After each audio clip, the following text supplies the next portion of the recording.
Imagine walking through your life wearing an invisible mask that you can never remove. This mask shows the world exactly who you think you should be: successful, composed, likable, strong. But underneath, there's another face entirely, one that holds your deepest fears, your wildest dreams, and your most authentic power. Every day you feed energy to this mask, while the real you suffocates in silence, desperately trying to break free.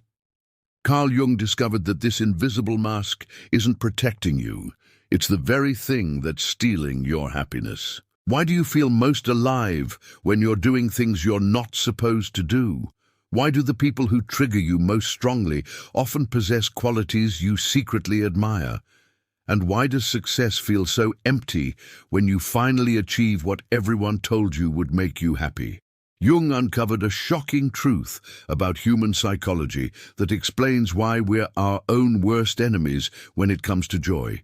By the end of this journey, you'll discover Jung's most revolutionary insight about the hidden psychological forces that have been sabotaging your happiness your entire life. More importantly, you'll learn how to turn these same forces into your greatest allies. I promise you this: what Jung revealed about the human psyche will fundamentally change how you see yourself and unlock a path to authentic fulfillment that most people never find. Carl Gustav Jung was no ordinary psychologist. While his contemporaries focused on mental illness, Jung was obsessed with something far more mysterious. Why do healthy, intelligent people remain trapped in cycles of unhappiness despite their best efforts to change? His answer would revolutionize our understanding of the human psyche and offer a roadmap to authentic fulfillment that most people never discover. Jung's journey began with a startling observation. In his private practice in early 20th century Switzerland, he noticed that his most successful patients, those who had overcome their initial psychological symptoms, often returned to him months or years later with a different kind of suffering. They weren't clinically depressed or anxious, but they described a persistent sense of emptiness, a feeling that something essential was missing from their lives. They had money, careers, families, everything society told them should make them happy, yet they felt hollow inside. This pattern disturbed Jung deeply. He realized that traditional psychology was only addressing the surface of human experience. There was something deeper at work, something that conventional therapy couldn't touch. His patients weren't just dealing with temporary problems. They were struggling with fundamental questions about who they truly were and what their lives were meant to become. Jung's breakthrough came when he began studying not just what his patients said, but what emerged from their unconscious minds through dreams, fantasies, and spontaneous images. What he discovered changed everything.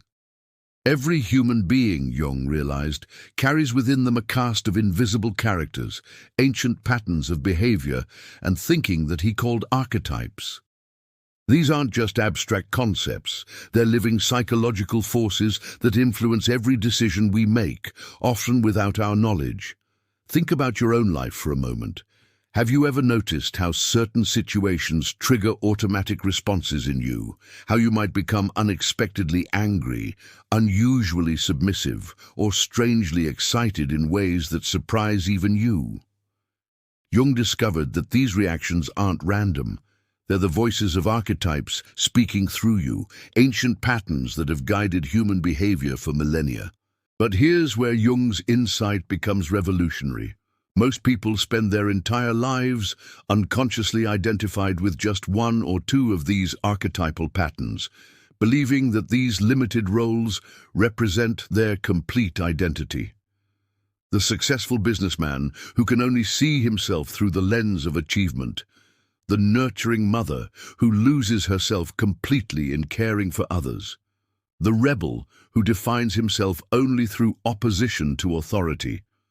Jung called this unconscious identification the source of human suffering. When we're trapped in archetypal identification, we're not living our own lives. We're acting out ancient scripts. The lover archetype makes us desperate for romantic validation. The warrior pushes us to compete even when cooperation would serve us better. The innocent keeps us naive about harsh realities. The sage makes us overthink everything instead of feeling our way forward. Each archetype, when it dominates our psyche, creates its own form of prison.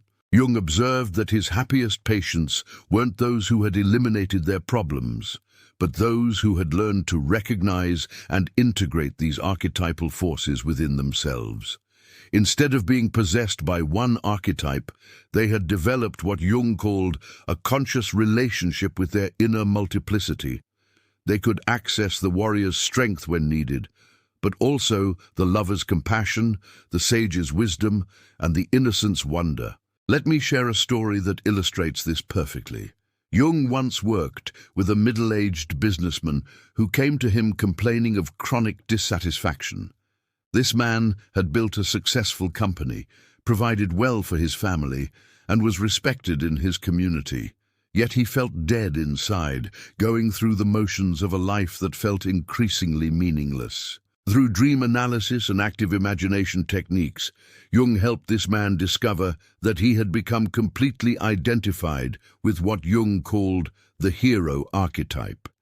Every challenge was a battle to be won. Every setback a failure to overcome through willpower and strategy. This man had spent 40 years of his life trying to conquer his way to happiness, never realizing that his approach was the very thing preventing him from finding joy. The breakthrough came when the man began to recognize other voices within his psyche. There was a part of him that longed for creative expression, another that yearned for spiritual connection, and still another that simply wanted to play and enjoy life without always striving for the next goal. These weren't weaknesses to be overcome. They were essential parts of his complete self that had been suffocated by his heroic identification. As this man learned to honor these different aspects of himself, something remarkable happened. His business actually became more successful because he could now collaborate instead of always competing. His relationships deepened because he could be vulnerable instead of always strong. Most importantly, he began to experience genuine joy instead of just the temporary satisfaction of achievement.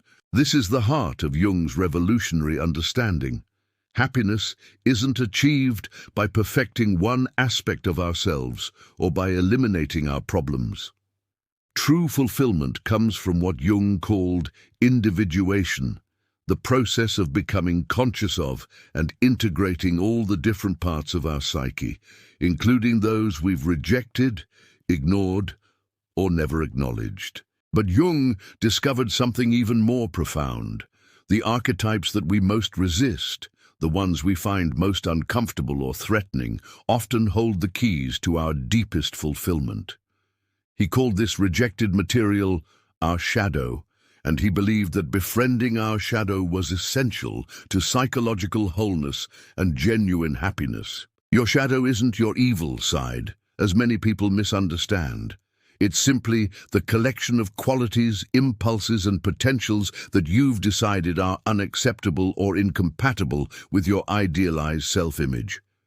If you've always prided yourself on being rational and controlled, your shadow might contain wild creativity and spontaneous passion.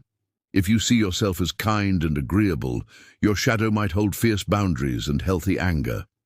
If you identify as independent and strong, your shadow might contain vulnerability and the need for connection. The tragic irony is that by rejecting these shadow aspects, we often reject the very qualities that would bring us the most joy and aliveness. The people-pleaser who's afraid of their inner rebel remains trapped in resentment and exhaustion. The intellectual who denies their emotional nature stays disconnected from intimacy and passion. The free spirit who rejects structure and responsibility never builds anything lasting or meaningful. Jung discovered that the path to happiness requires us to retrieve these lost parts of ourselves, to reclaim the energy we've spent suppressing and hiding essential aspects of our nature. This doesn't mean acting out every impulse or abandoning all moral standards. It means developing a conscious relationship with all parts of ourselves, learning when to express different aspects appropriately, And most importantly, stopping the exhausting inner war between who we think we should be and who we actually are. Consider your own patterns for a moment. What aspects of yourself do you judge most harshly? What qualities in other people trigger your strongest negative reactions? Jung would say that these emotional charges are signals pointing toward your own disowned potentials. The very traits you criticize most vehemently in others often represent undeveloped or rejected aspects of your own psyche trying to get your attention. Here's where Jung's insight becomes practically transformative. Most self-help approaches try to add new positive qualities to your personality or eliminate negative ones. Jung discovered that the real work is integration, learning to consciously relate to the full spectrum of your psychological nature. This isn't about becoming perfect, it's about becoming whole. The process isn't always comfortable. Jung famously said that individuation requires us to suffer consciously rather than unconsciously. When we're unconscious, we suffer through repetitive patterns, failed relationships, and chronic dissatisfaction without understanding why. Conscious suffering means facing the parts of ourselves we've avoided, grieving the dreams we've abandoned, and taking responsibility for how we've limited our own lives. But this conscious engagement with our inner complexity leads to something extraordinary. Jung called it the transcendent function, the emergence of a new center of consciousness that can hold opposites in creative tension rather than trying to eliminate one side or the other. When we develop this capacity, we stop being torn apart by internal conflicts and start being energized by our inner diversity. This is why Jung believed that the goal of psychological development isn't happiness in the conventional sense of constant pleasure and the absence of problems. The goal is what he called eudaimonia, a Greek word that might be translated as flourishing or living in accordance with one's deepest nature. People who achieve this integration don't necessarily have easier lives, but they have more meaningful ones. They don't avoid suffering, but they suffer less neurotically because they understand what their struggles are teaching them. Jung observed that individuated people possess a quality that others find magnetic. They're not perfect, but they're authentic. They don't have all the answers, but they ask better questions. They experience the full range of human emotions, but they're not controlled by them. Most importantly, they've stopped trying to be someone else and have learned to be fully themselves. This authenticity creates a different kind of happiness than most people pursue. Instead of the fragile pleasure that depends on external circumstances aligning perfectly, individuated people experience what Jung called joy, a deep satisfaction that comes from living in alignment with their true nature. This joy can coexist with sadness, fear, anger, and all the other emotions that make us human. It's not the absence of difficulty, it's the presence of meaning. Now, you might be wondering how to begin this process of integration in your own life. Jung developed several practical approaches, but one of the most accessible is what he called active imagination. This involves consciously engaging with the images, dreams, and fantasies that arise from your unconscious mind, treating them not as random mental noise, but as communications from the parts of yourself that you don't yet know. Start paying attention to your dreams, not necessarily to interpret them literally, but to notice what themes, emotions, and images keep appearing. Notice which of your reactions to other people feel disproportionately intense. These emotional charges often point toward your own projected shadow material. Most importantly, begin to question your automatic assumption that you know who you are.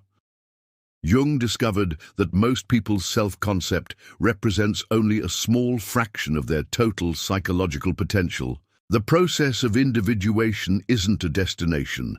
It's a lifelong journey of becoming more conscious of and integrated with your complete psychological nature. It requires courage because it means facing parts of yourself you've spent years avoiding. It requires patience because psychological integration happens gradually, in layers. And it requires compassion because you'll discover that you're far more complex and contradictory than you ever imagined. But Jung promised that this journey, challenging as it is, leads to a form of happiness that can't be taken away by external circumstances. When you're no longer at war with parts of yourself, when you've learned to access different aspects of your nature as situations require, when you've made peace with your own complexity and contradiction, you discover a stability and joy that doesn't depend on everything going your way. This brings us to the profound insight I promised you at the beginning. Jung discovered that the archetypes that keep us from happiness aren't obstacles to overcome. They're allies to integrate. The inner critic that seems to torture you contains the voice of wisdom and discernment. The inner child that embarrasses you holds your capacity for wonder and spontaneous joy. The inner rebel that you've suppressed carries your authentic voice and creative fire. The inner victim that you try to deny holds your capacity for compassion and connection. The reason most people remain trapped in cycles of unhappiness isn't because they lack willpower, opportunities, or even self-awareness. It's because they're trying to find fulfillment while rejecting essential parts of themselves.